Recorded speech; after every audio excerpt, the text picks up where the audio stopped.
Hey guys, Tomboy601, and that was a little bit of a weird intro, I know, but we're pulling this game from one of our live streams, and in it, someone in our chat was like, I'm calling it Kraken on the table, and well, we'll just have to see if they're right. But let's talk about live streams real quick. I may be live streaming a bit more than I used to. The dear fiance had a bit of a change in role, and she now works till 11 o'clock at night half the week. So I am more free in my evenings, and therefore I think I will be spending them live streaming. So if you want to come by, enjoy some chill music, some warboats, or whatever game I'm feeling like playing, make sure you hit the subscribe button, hit the little notification bell, because we'll be getting some more live streams. Now let's go ahead and just dive on into the game. We're in the very slow Colorado. As you can see, we are maxing out at our wonderful 18 knots, going none too quick. Of course, we are using Sims, so that does help explain some of our ability to not move. We're finally getting our first peek at the enemy. We're going to take a shot there, see what damage we can do. But you know, we're just gonna do what we can. We spawned mid, which isn't the best, but what is the best is the current team layout, because if you go ahead and look up top, you'll notice it's very heavy in the world of cruisers up there. We are the only battleship on our side, and there's only one enemy battleship on the other, and it's a Scharnhorst, so we should be able to do fairly well as long as we keep him at range. Of course, Colorado has the 16-inch guns, so we should be able to hammer him home. And then to cruisers, we should be able to do things like that, which is to just dev strike them if they decide to sit sideways. So that's one dev strike down from the call. Let's continue to push out to the westwardly flank, I would call this. We don't really have a compass, but I am assuming the top of the map is north, and that means going out to the left would be the west. So we're going to push out to this left-hand side. We can already see Chapayev, a very lightly armored cruiser, and a Belfast 43. We do need to be worried about him. Belfast with his smoke radar, him with torpedoes, but more importantly, those guns. He can do a good chunk of damage to us if we find ourselves being exposed for too long. So, well, here comes another cruiser sailing not totally broadside, but broadside enough where American AP will go ahead and get the full pen, even though it's just going to straight overmatch. And, well, there's one Citadel, bringing him just slightly below half health, which is unfortunate because, of course, in order for a dev strike to occur, you need to take someone from more than half health down to 0 health. And, well, even if we knock him with this next salvo, it sadly will not count as the dev strike, which is a bit unfortunate, but it will count as our second ship gone.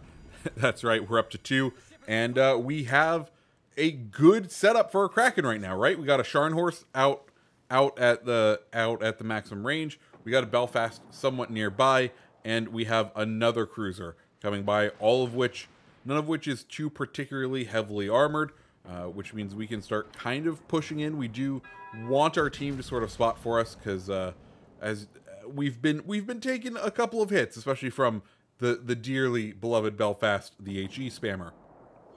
But thankfully, because both him and the Chapayev aren't really wanting to spot for each other, if we can keep the island between us and the Scharnhorst, we might be pretty safe. But it looks like we got spotted, and it looks like it was the Belfast doing that spotting right there, because he lays a smoke screen and we instantly drop spot. So we kind of have a little bit of a free reign to push up here, close the gap between us and that Belfast, which is what we want. We do need to be wary of his torpedoes, but as we push in, we're kind of keeping our options open for this island if we want to, and we can go ahead and take the gamble here on the shot, see if he'll end up moving out in time. That's why we only fire 2 of our rounds. So it's like, okay, what's he going to do?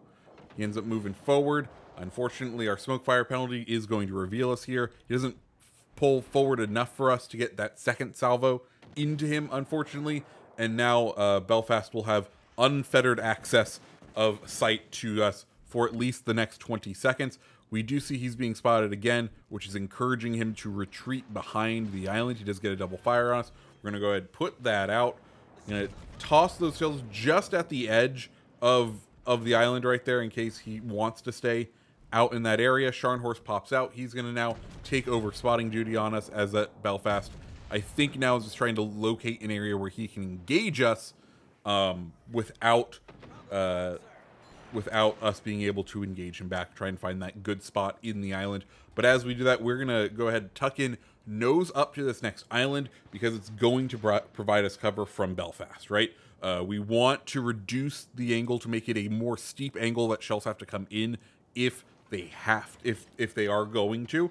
We are also just kind of wary of the Scharnhorst as he starts to push in. We maybe decide that's not the best play right there, and instead kind of back off because our strength with Scharnhorst is, one, we have 16-inch guns, so we know we can go ahead and overmatch him, and two, is our range. We want to stay far enough away. If he does push into us, he does have the potential of getting those torpedoes off, which can absolutely hit us. We get another double fire started on us by what I assume to be that Belfast. Of course, Belfast 43 did have that fire chance buff a couple updates ago, and it does result in a fairly respectable fire starter out there. Scharnhorst had a nice angle for us to try to take a little bit of a chunk, but we're not really getting much love. Chapayev finally out and exposed, which is what we want. We are starting to get whittled down as far as our health goes, and at this point I'm like, okay, how do we want to play this?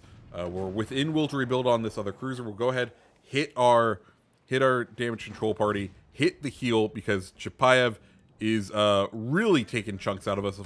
Colorado, the last of the dreadnought style battleships in the primary American line, i.e. where there isn't much armor in that upper belt, where you can easily get penned, and we can see just how much damage that Chapayev was taking out of us, but thankfully we are able to finish him off. And here we can see Scharnhorst has almost finished his transfer behind that island. We're going to go ahead and slow on down because we want him to nose out around that edge right there, because when he does, we should be able just to knock him out perfectly. There we go.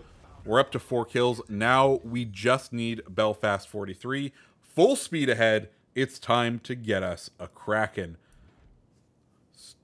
And of course, we line up. We see Belfast coming here. We're waiting on those shells to reload.